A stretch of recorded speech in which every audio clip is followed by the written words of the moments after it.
subscribers, fans, Iceman here. So there's this new article out, and it goes on about a bunch of shit regarding the new King of the Monsters film, okay? First off, there are these new images. These up-close images, or more detailed at least. I know a lot of folks were bitching about how it didn't seem like the CGI in King of the Monsters is up to par with other films of today. But they seem to have picked it up a notch, I believe. In fact, an article in this magazine here states that they're paying closer attention, the design team, to the facial structure of these monsters, to the eyes and the muscles on the face. And they say that to some level that's what differentiates this film from the previous Monsterverse films even. That's my interpretation, okay? So now we're going to be able to perhaps sense some emotion from Ghidorah in this. And look at these epic shots. In this shot here with the military backing Godzilla, it seems to be the case that the military, for the most part, is going to be on the side of Godzilla. And Ghidorah is indeed an antagonist, along with, presumably, Rodan. But they also said that the design team, now this is what I find really interesting, okay? Because I've noticed this in previous films, or films of the past, like in Jurassic Park, for example, okay? Compared to Jurassic World. It seemed to me like more attention was paid to the physics in the original Jurassic Park and The Lost World. Both projects that Spielberg directed. And I might be onto something with this, okay?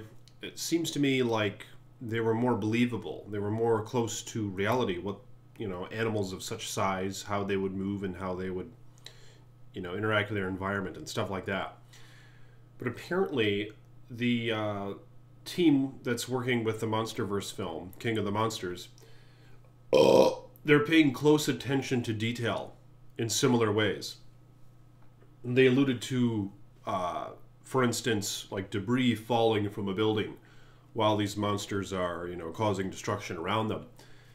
And they took note to the idea that the human brain is somewhat able to identify fiction and nonfiction and shit like that when it comes to physics. You know, like there's like a subconscious way that we can tell almost if something is real or is it fake. And it has to do with the movements and with the size, the mass of an item or an object, and how it moves, you know, and how it falls and shit like that. But they paid close attention to that, man.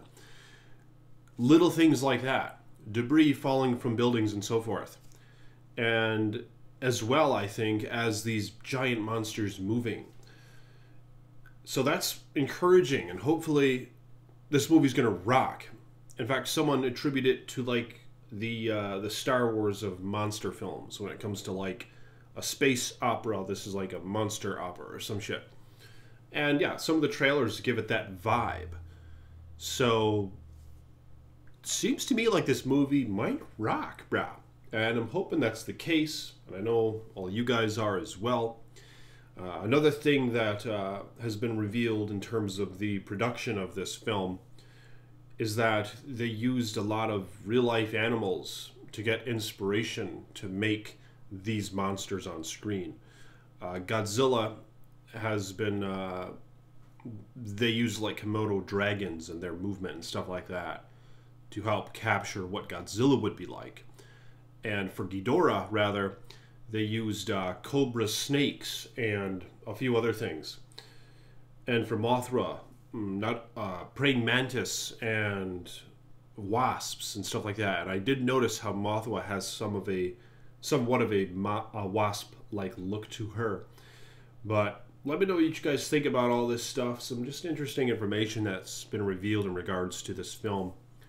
And yeah, I'm getting kind of excited over it and looking forward to see what else gets revealed in the next month or two. So stay tuned to me's channel for that, and subscribe to this page if you will. More videos to come. Peace be with you.